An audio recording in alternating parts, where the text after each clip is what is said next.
Ave Maria, cheia de graça, o Senhor é convosco. Bendita sois vós das mulheres, bendito é o fruto do vosso ventre, Jesus. Santa Maria, Mãe de Deus, rogai por nós, pecadores, agora e na hora de nossa morte. Amém. São Padre Pio, intercedei por nós. Olá, caríssimo, paz e bem, Deus abençoe. Sou eu, missionário católico, deficiente visual, Enio Viano. Se você quiser ficar próximo, missionário, me siga pelo Instagram, que vamos sacar na tela a partir de agora.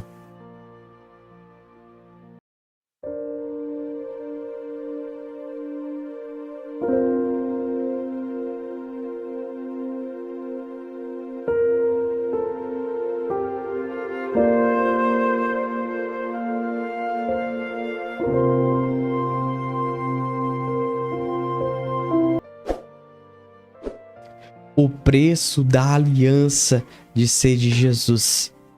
Caríssimo, eu tenho viajado por esse mundo afora e pessoas têm trazido para mim currículos muito lindo. As pessoas chegam para mim e falam comigo mais ou menos assim: Enio, eu sirvo ao Senhor 1, 2, 3, 4, 5, 10, 20 anos. Você percebe, ela disse pra mim assim, ó, eu já fui em tal cidade, tal estado, eu já servi em tal pastoral, tal movimento, eu já servi nisso e naquilo, já fiz isso e aquilo. É algo lindo, maravilhoso, é algo que você olha pra ele assim e fala: meu Deus, esse homem aqui tem uma vida santa. Mas ela enriquece tanto o seu currículo. E quando você passa a conviver com ela na prática, você percebe que tem algo que precisa ainda ser modelado, que precisa ser mudado. Exatamente. E é aí que eu quero trabalhar com cada um de vocês, especialmente comigo mesmo, porque é esse preço que nós temos que pagar para ser de Jesus. Não tem outro caminho. Eu sei que logo você pode dizer para mim: Enio, eu vou para missa todos os domingos. Eu me confesso. Sabe, meus irmãos, tem uma brincadeira que muitas das vezes eu costumo dizer em minhas pregações. É bem assim: a pessoa que vai na igreja, ela diz mais ou menos assim: ainda bem que eu não sou igual aqueles que não vão na igreja, aquele povo mundano. Que lindo, parabéns, verdade, que bom que você é assim. Aí ela vai e diz pros outros: ainda bem que eu não sou igual aqueles lá que é radical. Sabe? Não sou igual a eles, não. Sabe por que ela diz isso? Porque ela é morna. Ela tá no meio. Ela não é nenhum nem outro. Mas Jesus disse que os mornos iriam vomitar. E aí tá o maior detalhe. Tem gente que está na igreja, está estacionado, está estagnado, tá parado há muito tempo, parou na estação, ó. Parou no degrau, ó. Só tá esquentando no banco, tá lá como um fantasma. É aquela pessoa que não vai pra frente e não sai. Então, é esse detalhe, meus irmãos, que tá acontecendo dentro da igreja, que nós precisamos hoje entender. Porque quando eu tenho ido aí afora o Brasil pregando a palavra do Senhor, você ouve pessoas, você fala assim: que lindo, que maravilha. Mas você percebe que precisa de algo a mais. Só que esse algo a mais aquela pessoa não quer dar. Só que aquela pessoa acha que tá bom. Entende? Por quê? Porque infelizmente ela tá estacionada, chegou em um conforto que não busca mais. Ela acha que ali já tá bom, que ali já tá bom pra ela. Meus irmãos, nós precisamos ter sede. Sede de querer sempre mais e mais coisas de Deus. E para mim ter isso, eu preciso sempre buscar sempre o novo diariamente. Senão ali eu vou estacionar. Mas para mim chegar nessa finalidade, eu preciso dar passos concretos. Que até no momento eu nem comecei a pregar. Mas eu quero que você entenda. Esses passos concretos é entender de não ficar nas margens. Sabe, meus irmãos, nós precisamos ir para águas mais profundas. E para você ir para águas profundas, você tem que fazer sempre algo a mais. E o que está acontecendo? Tem pessoas, meus irmãos, o detalhe é o seguinte: Ela acha que só ir para a igreja tá bom, mas não tá. Deus quer muito mais de nós. E tem gente que tá na igreja e pessoas que querem ir e dar algo a mais do Senhor, ela fala assim: não precisa isso não, Jesus é misericórdia. Então tem gente que não entra e não deixa os outros entrar no céu. E tem gente, aquela pessoa que quer rezar texto, rosário, que busca a santidade, que busca amar mais a Deus. Tem gente que fala assim: já vem o radical. Já vem ele ali, aquele chato, aquele bitolado. Então existe essa pessoa dentro da igreja. E eu quero pregar é pra você. Eu quero pregar é pra mim, o Enio, que eu me encontro desse jeito também. O Enio, então você não quer pregar pra mim? Não. Eu quero pregar pra quem se enquadra desse jeito. Então eu tô pregando pra todo mundo. O que você quer pregar, Enio, sobre renúncia? Renunciar a si mesmo. Mas eu vou trazer aqui em todas as esferas, exatamente para que você entenda. Eu vou trazer aqui para o estudante, eu vou trazer aqui para o casal, para a família. E você vai entender muito bem isso. Isso nós vamos desmistificar, entender o como alcançar essa renúncia. Vamos lá? Quando aquele jovem foi ao encontro de Jesus: Senhor, o que eu faço para alcançar o reino do céu? Jesus disse: obedece os mandamentos. Jesus disse que agradou. Vai dizer a palavra que Jesus agradou quando olhava para aquele jovem. Olha você ver. Então aquele jovem fazia algo que agradava o coração de Deus. E aquele homem, aquele jovem chegou a chamar de Jesus mestre, bom. Jesus era bom. Veja que ele disse que Jesus era mestre, um bom mestre. E aí ele falou assim: já faço isso. Veja que até ali as coisas, o diálogo está sendo maravilhoso. Mas só que Jesus, ele pede um pouco mais, algo a mais. E quando Jesus pede esse algo a mais, ele se entristece. Jesus pede ele para uma renúncia. E aí ele já não quis, ele fica triste. Mas calma aí. Ele disse que Jesus tinha sido bom, que Jesus era mestre. Mas quem é bom não vai pedir o que é bom para nós? Por que ele não quis? Chamado apego. Ele precisava renunciar. É isso. Meus irmãos, o que Jesus estava pedindo para ele era pecado? Não. Não era pecado. Jesus pediu para ele vender tudo. Ter dinheiro é pecado? Não. Ter uma casa confortável é pecado? Não. Ter um bom carro é pecado? Não. E eu quero deixar isso bem claro pra você. Só que Jesus pediu ele. Entende? Por exemplo aqui. Jesus chegou em um jovem que fala assim: renuncia tudo e vem ser padre. Ele poderia dizer: não, eu vou casar.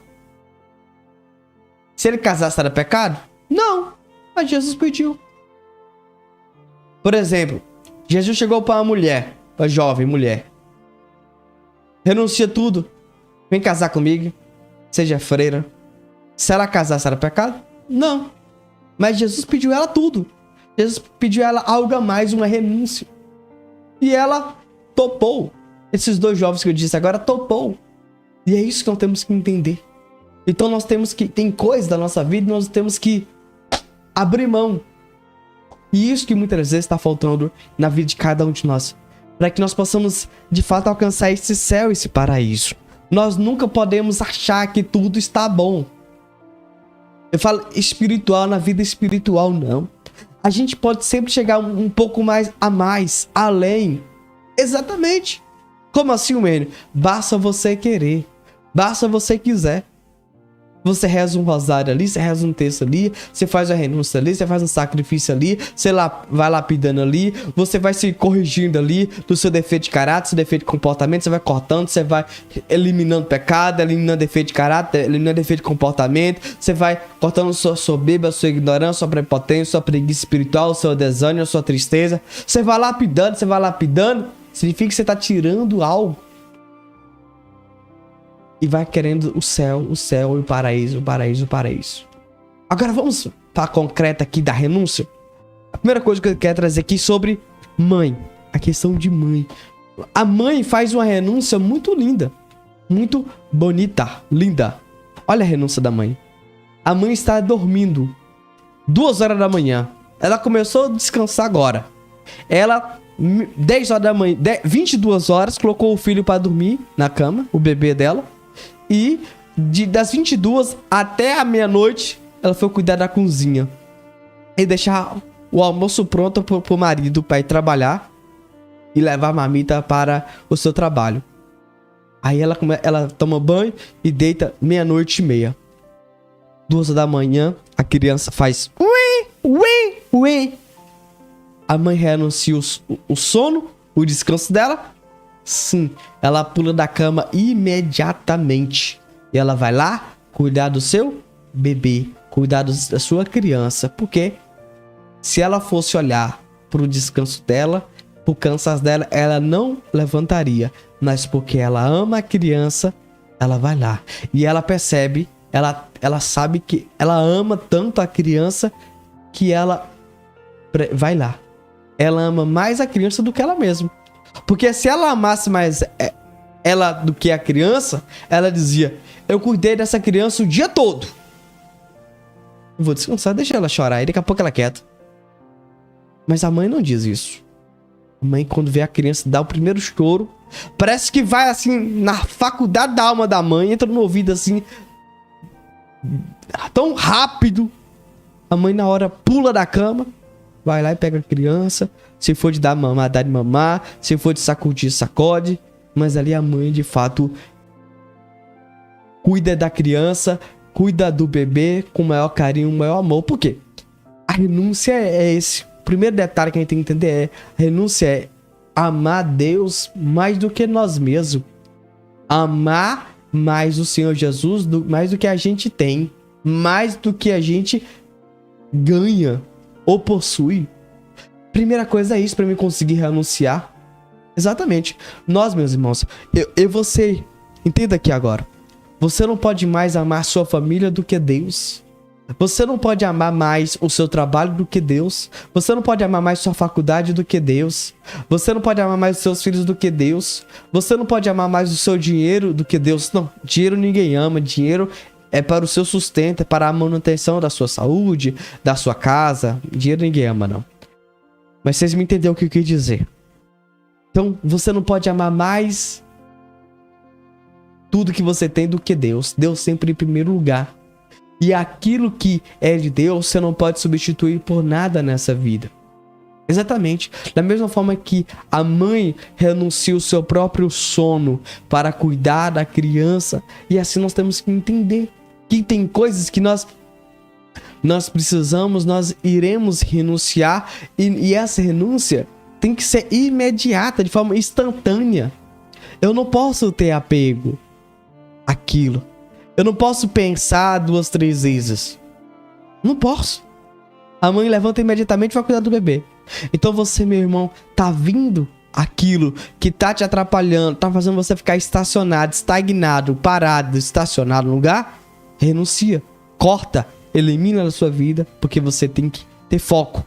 Foco naquilo que você quer. Foco onde você quer alcançar. Foco no seu amor. É isso que tá faltando para cada um de nós. É isso que está necessitando de cada um de nós. Vamos para outro exemplo para que você possa entender. Vamos aqui entender quando o jovem quer alcançar concluir a faculdade, concluir o semestre. E ele tem a prova dele é na segunda-feira, às 9:30 da manhã. Sexta-feira ele diz: não saio de casa, só vou na missa no domingo. Não saio com os amigos, não vou falar com ninguém. Vou ficar no quarto só estudando. Eu vou anotar, vou rabiscar, vou revisar assunto. Porque eu preciso fazer essa prova muito bem e tirar uma nota boa para mim tirar uma nota que eu necessito passar no semestre, para me concluir a minha faculdade, para me alcançar essa vitória em minha vida. Meus irmãos, veja, eu trouxe aqui um detalhe ou seja, de vitória. Você talvez quer alcançar uma vitória na sua vida, uma graça, uma cura, uma bênção. Você precisa fazer renúncia. Eu não sei o que eu posso aqui trazer mais claro para vocês aqui. Talvez o sono. Ah, Wênio, eu trabalho tanto, eu trabalho de manhã e à tarde. À noite eu tenho que cozinhar, eu tenho que limpar de casa. Então acorda às 6 horas da manhã. Eu quero tanto o meu cônjuge comigo na missa. Acorda às 6 horas da manhã, reza por ele, faça a novena do Padre Pio. Acorda às 6. Faça essa renúncia. Então você tem que renunciar a si mesmo, aquilo que você ama, para que você e ele vá para a missa, para a igreja. Talvez você quer ter uma vitória, talvez em um trabalho. Faça uma renúncia de rezar para você alcançar essa vitória de conseguir ser empregado. Mas o que precisa de fato, meus irmãos, é nós renunciar muitas das vezes àquilo que nós fazemos para alcançar essa vitória. Veja que o jovem, ele tem ele é determinado naquilo. Ele renuncia a sair com os amigos, de ir na lanchonete, na pizzaria. Ele renuncia em tais locais, tais lugares. Ele desliga até o seu celular. Ele não assiste televisão. Ele renuncia a soneca da tarde. Renuncia tanta coisa só para estudar, para tirar nota boa na prova. Aí ele sabe, depois que eu passar na prova, eu posso sair com meus amigos. Eu posso ir lá. Veja que jovem determinado. E é aí que nós estamos, meus irmãos. Coisa linda, né? Você percebe que o jovem é tão determinado que ele falou assim: primeiro eu vou fazer aquilo que eu preciso por primeiro, aquilo que eu necessito. O lazer fica para depois. E assim nós deveríamos olhar para as coisas de Deus. Primeiro a oração, primeiro as coisas espirituais, e depois, se houver tempo, eu vou fazer o lazer. Entende? Veja, coisa mais linda que a gente percebe no jovem, naquela pessoa que está fazendo uma prova de concurso, uma prova para entrar em uma empresa, em um trabalho vestibular. Que lindo, né? A pessoa renuncia tanta coisa só para passar naquela prova de concurso e tenha êxito. Isso é lindo, a vitória. A vitória chega porque aquela pessoa dedicou, a pessoa perseverou. Você depois vê o brilho no olhar, o sorriso nos lábios.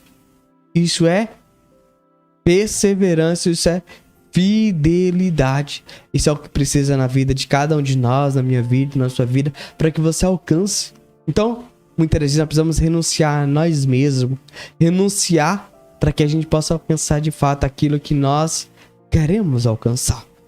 Mas aqui eu trouxe a realidade de família, eu trouxe a realidade de alcançar uma vitória. Meus irmãos, entenda a coisa, Deus nos pede algo. E você sabe muitas das vezes o seu apego. Você sabe o que tem te atrapalhado das coisas de Deus.